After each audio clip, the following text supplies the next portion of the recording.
Hey everyone, in this video, I'll show you how to use Wrike on a PC step by step. If you're working from a desktop or laptop and want to use Wrike properly, this guide will walk you through everything. All right? First, open any web browser on your PC, like Chrome or Edge. Go to Wrike.com and sign into your account. Once you're logged in, you'll land on the Wrike dashboard. So, this is your main workspace where tasks, projects, and updates all come together. On the left side of the screen, you'll see the sidebar. This is where your spaces, folders, and projects live. On PC, this area is always visible, which makes navigation faster. Click any task to open it. The Task Details panel appears on the right, where you can read descriptions, add comments, assign people, and set due dates. Everything is easier to see on a bigger screen.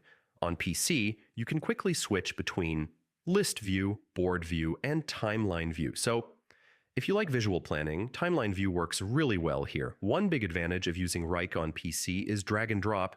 You can move tasks between folders, reorder them, or update status just by dragging. It saves a lot of clicks.